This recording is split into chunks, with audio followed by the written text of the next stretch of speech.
नमस्कार, कश्मीरी पंडित कल्चर में मैं उज्जवल हांडू आपका स्वागत करती हूँ।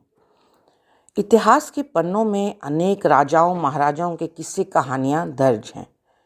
पुरुष प्रधान समाज होने के कारण सत्ता का भार अधिकतर पुरुष ही संभालते थे।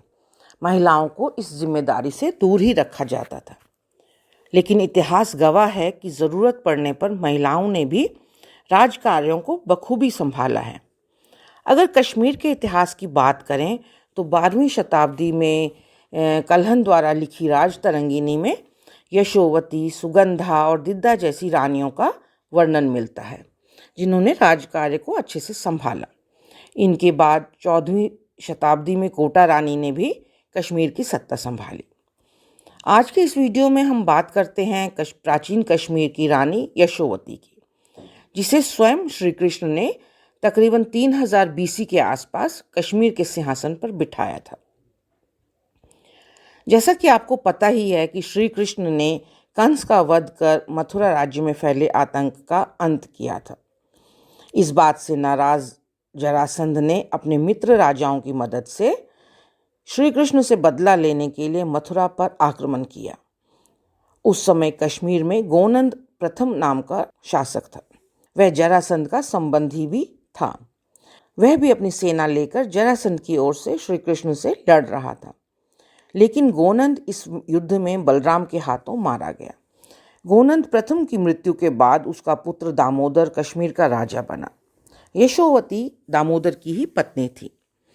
दामोदर श्री कृष्ण और बलराम से अपने पिता की हत्या का बदला लेना चाहता था। तभी उसे पता चला कि गांधार नरेश की पुत्री के स्वयंवर में श्री कृष्ण और बलराम आमंत्रित हैं, तो वह अपनी सेना लेकर कृष्ण और बलराम से युद्ध करने के लिए निकल पड़ा। युद्ध के दौरान दामोदर भी श्री कृष्ण के हाथों मारा गया। उस समय उसकी रानी यशोवती गर्भवती थी, तो इस प्रकार दामोदर का कोई उत्तराधिकारी भी नहीं था। बिना राजा के राज्य में अराजकता का वातावरण हो जाता या कोई अन्य राजा उनकी सत्ता को हथिया सकता था। तो ऐसे समय में श्री कृष्ण ने यशोवती को सिंहासन पर बैठाने का फैसला लिया। श्री कृष्ण के मंत्रीगण जीते हुए राज्य को अपने अधीन रखना चाहते थे। वह श्री कृष्ण के फैसले से सहमत नहीं थे, लेकिन श्री कृष्ण ने उन्हें समझाया कि कश्मीर की भूमि पार्वती का स्वरूप है और वहाँ का राजा शिव का अंश, इसलिए यशोवती महिला होने पर भी शिव का अंश मानी जाएगी। यशोवती की भावी संतान ही बाद में कश्मीर का उत्तराधिकारी होगा। श्री कृष्ण का तर्क सुनकर मंत्रीगण शांत हो गए। इसके बाद ब्राह्मणों को बुलवाकर श्री कृष्ण ने विधिपूर्वक यशोवती का राज्याभिषेक करवाया।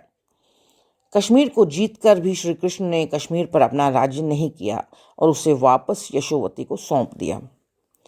कुशल मंत्रियों की मदद से यशोवती ने सुचारू रूप से शासन किया। कुछ समय बाद उसने एक पुत्र को जन्म दिया, जो कि इतिहास में गोनंद द्वितीय के नाम से जाना जाता है। कुशल ब्राह्मणों ने उसका जात कर्म संस्कार और राज्याभिषेक किया। क्योंकि राजा एक बालक था, इसलिए राजमाता यशोवती ने ही राजकार्य संभाला, जब तक कि गोनंद द्वितीय वयस्क हो गए और राज्य की बागडोर संभालने लायक। राज तरंगिनी में कल्हण यह भी लिखते हैं कि जो पुरुष महिलाओं को आमोद प्रमोद का एक साधन मानते थे, वही पुरुष और वही प्रजा यशोवती को देवी की तरह आदर देते थे। इससे हम यह समझ सकते हैं कि यशोवती एक लोकप्रिय शासक रही होंगी और उन्होंने सुचारू रूप से राज्य का शासन संभाला होगा। तो यह था कश्मीर की प्रथम रानी यशोवती पर मेरा आज का वीडियो। आशा करती हूँ आपको पसंद आया होगा। आप इसे लाइक और शेयर करें और मेरे सभी वीडियोस को सबसे पहले देखने के लिए मेरे चैनल को सब्सक्राइब करें और बेल आइकन दबाना ना भूलें। एक नए वीडियो के साथ जल्द ही आपसे दोबारा मिलती हूँ। तब तक के लिए नमस्कार।